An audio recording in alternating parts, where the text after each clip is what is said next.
बिहार में सरेआम सिर काट दिया गया। सरेआम किसने सिर काटा है, मैं आपको तस्वीर दिखाऊं, हिला देने वाली तस्वीरें ये आप देख रहे हैं। उसके बाद प्रदर्शन शुरू हुआ। तो बताऊं ये बवाल क्यों हुआ है। इस शख्स को देख रहे हैं, ये गला रेत रहा है एक शख्स का, उसके ऊपर चढ़कर, सीने पर चढ़कर सर धड़ से अलग कर दिया है।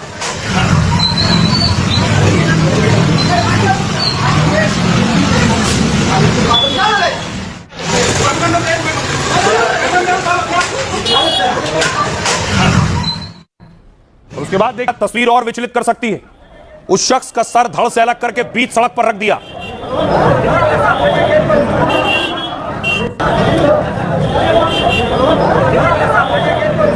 और फिर ऐसा करने वाले शख्स के साथ क्या हुआ देखिए, लोगों ने दौड़ाया, उसे पीटना शुरू किया। जब तक सर काट रहा था तब तक कोई नहीं आया।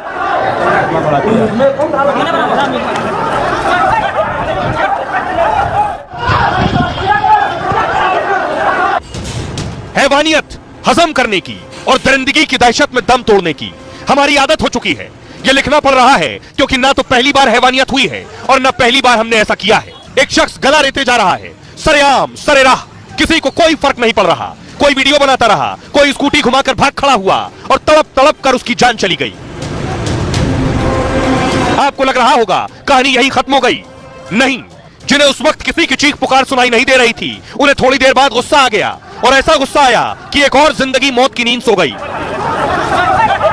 अब कसूर किसका, सोचिए। अगर समझ में आए तो हमें भी बताइएगा। आप पुलिस को और सिस्टम को गुनहगार बता लीजिए, आग लगा दीजिए, हंगामा कर लीजिए, लेकिन जवाब जरूर ढूंढिए कि बिहार के अररिया में जो हुआ, क्या वो आपके और हमारे साथ नहीं हो सकता। देखिए जरा, हृदय विदारक बर्बर तरीके से एक शख्स की हत्या की गई। आखिर क्यों हुआ? मामूली सी वजह, बिहार में अररिया के फारबिसगंज में दिल दहला देने वाली वारदात हुई है। पार्किंग विवाद में पिकअप ड्राइवर की धारदार चाकू से हत्या कर दी गई। एक ठेले वाले ने बीच सड़क ड्राइवर का सिर धड़ से अलग कर दिया। सबसे बड़ी बात यह कि बाद में भीड़ ने आरोपी को पीट पीट कर मार दिया। ड्राइवर की पहचान पास के गांव में रहने वाले नबी हुसैन के रूप में हुई। दरअसल नबी हुसैन सब्जी लेने के लिए फारबिसगंज मंडी आया था।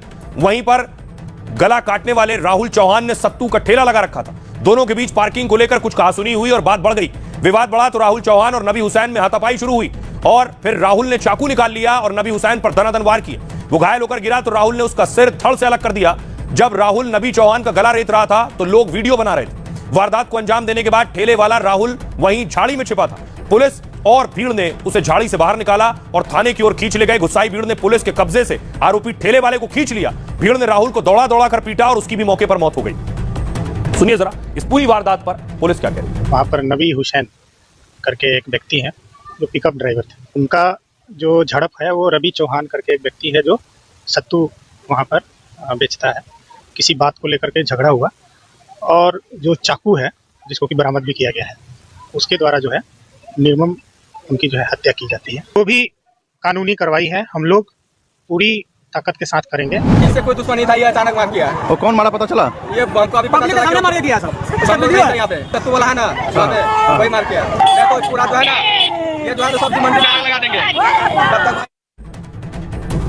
राइट, अब बारी है लाइफ का फंडा की। देखते हैं क्या है आज खास। जिंदगी में आगे बढ़ना हो या कुछ बड़ा हासिल करना हो, उसका एक ही तरीका है, कड़ी मेहनत। तुलसीदास जी ने रामचरितमानस की एक चौपाई में भी लाइफ का एक बड़ा फंडा दिया। तुलसीदास जी ने लिखा, कादर मन कहूं एक आधारा, दैव दैव आलसी पुकारा। मतलब भाग्य या किस्मत का भरोसा केवल आलसी लोग करते हैं। वो अक्सर मेहनत से बचते हैं और कहते हैं कि भगवान की कृपा होगी या भाग्य में लिखा होगा तो जरूर मिल जाएगा, हो जाएगा।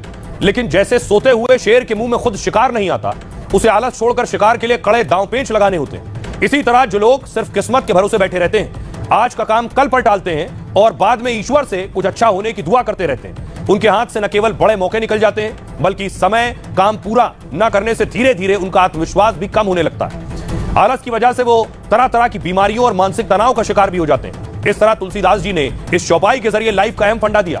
भाग्य केवल उन्हीं का साथ देता है जो आलस को छोड़कर कर्म की राह चुनते हैं।